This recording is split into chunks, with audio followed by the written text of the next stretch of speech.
জাতীয় নির্বাচনে মাঠ থেকে সাংবাদিকদের তথ্য সরবরাহের প্রতিবন্ধকতা দূর করতে সব ধরনের উদ্যোগ নেবে সরকার। তবে নির্বাচন ব্যবস্থায় জনগণের আস্থা ফিরিয়ে আনতে গণমাধ্যমকে বিশ্বাসযোগ্যতা অর্জনের তাগিদ দিয়েছেন তথ্য ও সম্প্রচার উপদেষ্টা মাহফুজ আলম। আর গণমাধ্যমের স্বাধীনতা ও ঐক্য না থাকলে নির্বাচিত সরকার এসে আবারও গণমাধ্যম নিয়ন্ত্রণের চেষ্টা করবে বলে আশঙ্কা প্রকাশ করেছেন একুশে টেলিভিশনের চেয়ারম্যান ও সিইও আব্দুস সালাম। বিস্তারিত আকবর হোসেন সুমনের রিপোর্টে। ওয়ালটন এখন দেশের সীমানা পেরিয়ে পৌঁছে গিয়েছে 50টিরও বেশি দেশে। ওয়ালটন, ঘরে ঘরে বিশ্বজুড়ে। তথ্য ভবনে নির্বাচন পূর্ব, নির্বাচনকালীন ও নির্বাচন পরবর্তী মিডিয়ার ভূমিকা বিষয়ে সংবাদপত্র এবং ইলেকট্রনিক মিডিয়ার কর্তা ব্যক্তিদের সঙ্গে এই মত বিনিময় সভা।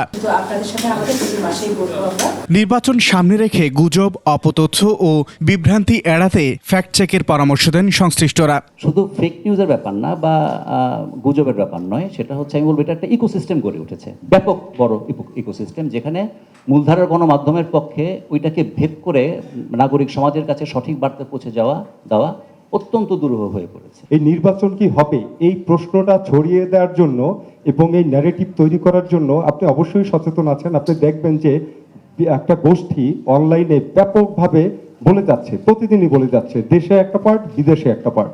গণমাধ্যমের স্বাধীনতা নিশ্চিত না হলে নির্বাচিত সরকারও নিয়ন্ত্রণের চেষ্টা করবে বলে আশঙ্কা প্রকাশ করেন একুশে টেলিভিশনের চেয়ারম্যান। প্রধান উপদেষ্টা বলছে যে ফেব্রুয়ারিতে ইলেকশন হবে, বারবার তারা বলছে, কিন্তু আমরা দেখি বিভিন্ন গণমাধ্যমে সেটাকে এই যে সন্দেহের হতে পারে, পারে না, টক শোতে অমুক তমুক নেগেটিভ ন্যারেটিভ তৈরি করছি, কিন্তু আমরা নিজেরাই। আমার কথা হচ্ছে কি, আমাদের গণতন্ত্র দরকার।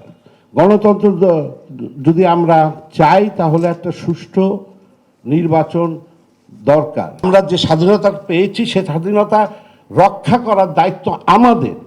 সে হোক বাক স্বাধীনতা, হোক সে মুক্ত গণমাধ্যম, হোক মানুষের অধিকার, মানব অধিকার, সবকিছু সেগুলো আমাদের করতে হবে। সাংবাদিকদের নিরাপত্তা নিশ্চিতের আশ্বাসের পাশাপাশি গণমাধ্যমের প্রতি মানুষের আস্থার সংকট কাটানোর তাগিদ দেন তথ্য উপদেষ্টা। জনগণের যে আস্থা নির্বাচনের প্রতি, এটা ফেরত আনা, এটাও আপনাদের একটা দায়িত্ব, এবং গণমাধ্যমে আস্থা ফেরত আনা, এটাও আপনাদের দায়িত্ব।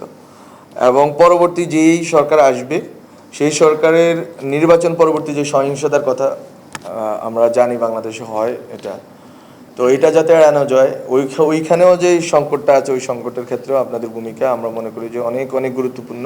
ফেব্রুয়ারিতে এই নির্বাচন ধরে সরকার এগোচ্ছে বলে উল্লেখ করেন উপদেষ্টা। আমরা আপনাদেরকে সাথে নিয়ে যে কাজটা করা দরকার, আমরা ফেব্রুয়ারি ধরে আমরা এগোচ্ছি।